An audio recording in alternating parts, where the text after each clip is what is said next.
그 월급에 잠이 와?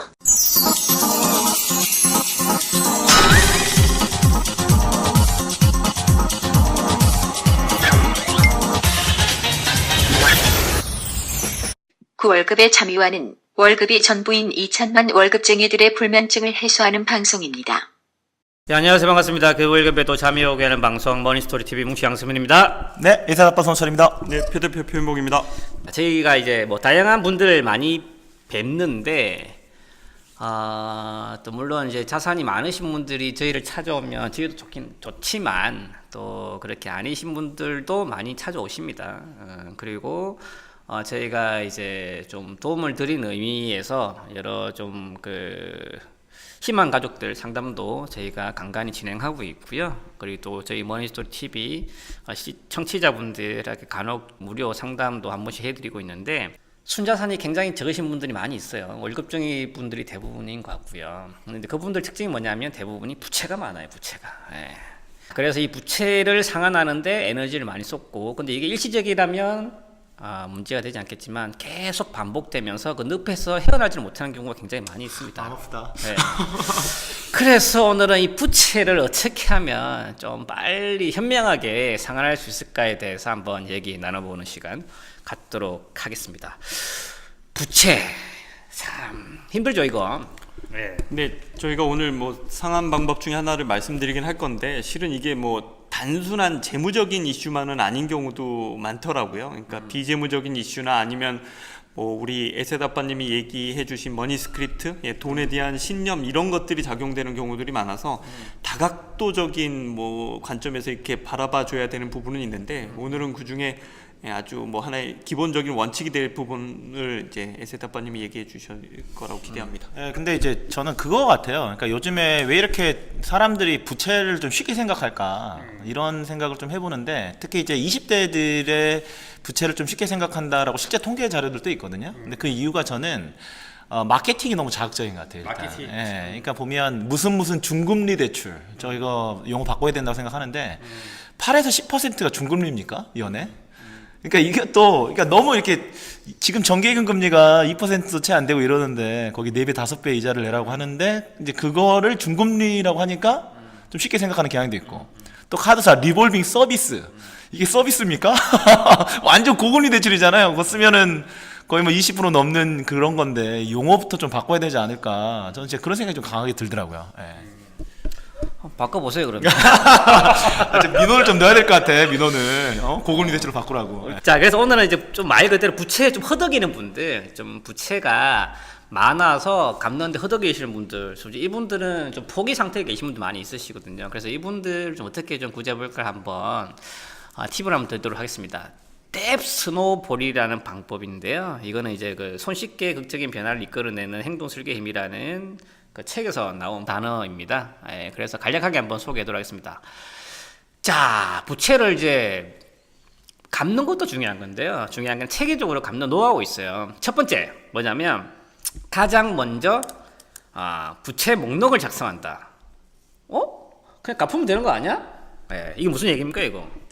이게 제일 어려운 걸지도 몰라요. 이게 그냥 진짜로 나오는 거 아니야?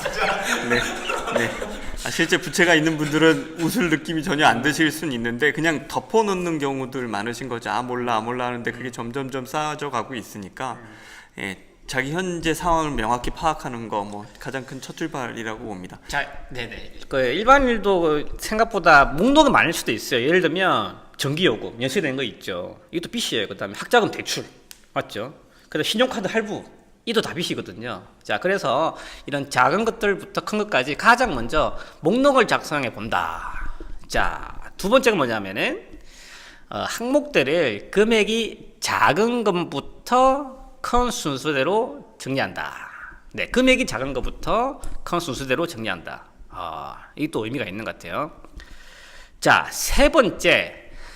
각각의 부채 항목에 대해서 최소한의 상행 금액만 지불하여 처리한다. 이건 또 무슨 내용이죠? 이거 좀 약간 좀 생소한 내용인데. 이런 내용이죠. 그러니까 저희가 이제 부채 목록을 작성한 다음에 기본적으로 그 이제 부채마다 상환해야 될 금액들이 있잖아요. 그 부분에 최소한 금액만은 이제 각각의 모든 부채를 상환 처리해 나간다라고 세팅해 놓는다 이런 개념인 거죠. 예. 오케이, 알겠습니다. 어찌 보면 이제 뭐 원리금 상환하는 것도 있겠지만 이자만 갚으면 되는 부분들은 이자만 상환한다 이렇게 이해하셔도 괜찮을 것 같은데요. 자, 네 번째, 가능한 모든 여유 자금을 사용하여 목록의 첫 번째 부채를 갚는다. 아하, 이게 네 개의 단계인 것 같습니다. 그러면 이 각자에 대해서 한번 왜 이런 프로세스를 통해서 부채를 상환하면 효율적인지 대해서 한번 풀어내도록 하겠습니다.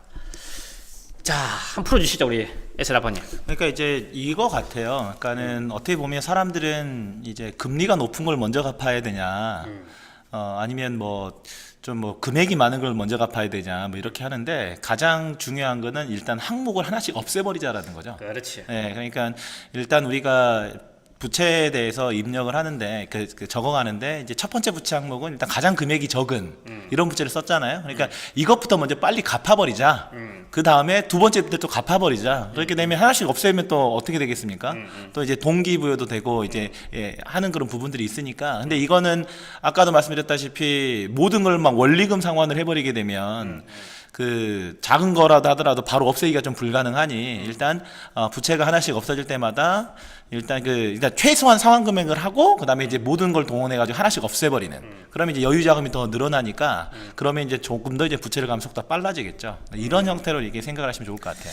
근데 이게 스노우볼과 무슨 관계가 있을까요? 이렇게 되는 겁니다. 그러니까 저희가 뭐 모든 공식이나 법칙들이 원칙들이 그래요. 그걸 얼마나 스스로 잘 활용해 주시냐가 중요한 건데 저희가 아까 각 항목마다 이제 최소 상환 금액은 갚아나가는 플랜이다라고 말씀을 드렸잖아요. 그래서 1번 항목을 지우고 2번 항목을 이렇게 지워 나감으로써 거기서 들어가는 최소 상환 금액이 점점 좀 없어지죠. 그러니까 그게 다음 부채를 해결할 수 있는 여유 자금이 더 늘어나는 구조. 그러니까 부채를 해결할 때마다 다른 부채를 갚을 때 사용할 돈이 눈덩이처럼 이제 커지고 더 빨리 굴러가면서 부채를 빨리 갚아 나갈 수 있다. 뭐 이런 효과라고 보시면 될 것 같습니다. 2천만 월급쟁이들의 금융호구 탈출을 위한 그월잠 프로젝트 특허받은 로봇 자산관리 플랫폼 포트윈과 함께합니다. 세부 사항은 머니스토리 TV 홈페이지에서 확인하세요.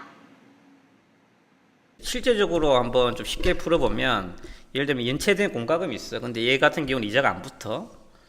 근데 중요한 건 또 다른 거는 뭐냐면 한 신용카드에 연체가 있는데 한 20% 이상이 붙어 이자가. 그래도 적은 것도 첫 번째 항목부터 갚으라는 거죠. 네. 자, 그러면 이게 이제 수학적인 계산은 무시한다는 소리거든요. 근데 우리는 또 우리 또 재무적으로 풀어내는 건 중요하잖아요. 당연히 또 그리고 금융권의 많은 전문가들은 당연히 고금리 대출을 먼저 상환하라 이런 얘기를 많이 하는데 이거는 조금 그 내용과는 조금 다른 내용 같습니다. 무슨 내용이죠 이게? 이렇게 보면 말씀드리면 좋을 것 같아요. 그러니까 데스노볼이라는 이 제도, 이 시스템이 아주 좋다라고 저희가 설명드린 건 아니고 이런 부분도 있다. 그러니까 운동도 다양한 방식으로 해 나가실 수는 있는 거죠.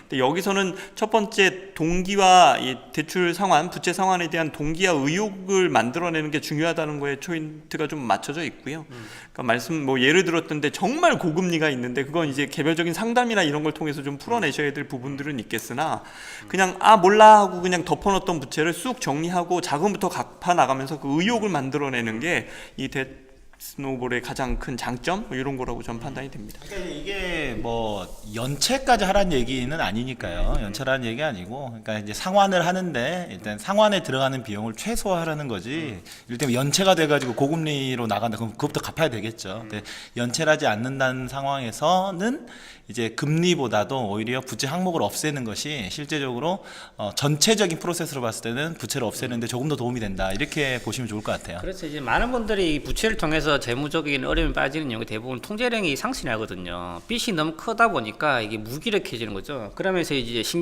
통제권을 나아올리는 건데 중요한 거는 이 부채를 갚는 거에 대해 한번 승리를 경험해 보라는 의미인 것 같습니다. 그리고 초반에 이런 경험과 성공을 경험해 보면 당연히 동기와 의욕이 생겨나기 때문에 부채 상환, 파이팅이 생긴다 이런 개념 같은데 예를 들면 이런 거죠.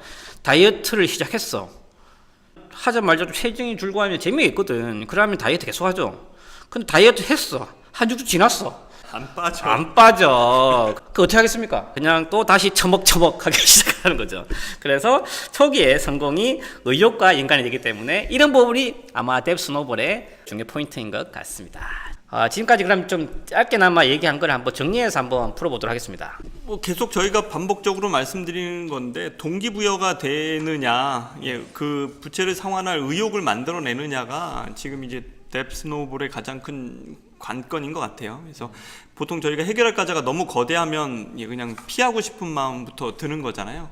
그래서 그 과제를 해결할 수 있는 것도 찾아내게 잘게 쪼개고 그런 부분에서 이제 대응해 나간다는 거고, 그런 부분에서 이제 뭐 그 변화의 규모를 이렇게 저희가 줄여 나간다면 작은 승리감을 통해서 더 큰 것들도 이제 쭉쭉쭉 해결해 나갈 수 있겠다. 뭐 이렇게 정리되면 좋을 것 같아요. 그리고 이제 작은 부채를 하나씩 해결해 나가면서 이제 그 부채를 갚음으로 해서 생기는 또 이유가 생기기 때문에 다른 넥스트 부채를 갚을 수 있는 원금이 늘어난다. 그래서 이런 것들이 시간이 지나면서 눈덩이가 늘어나서 부채 상환 속도에 가속이 붙게 된다는 게 이 뎁 스노볼의 핵심인 것 같아요. 우리 에사 아빠님, 네. 실무에서 근데 이게 통할까요? 이게 이론적인 것 같은데.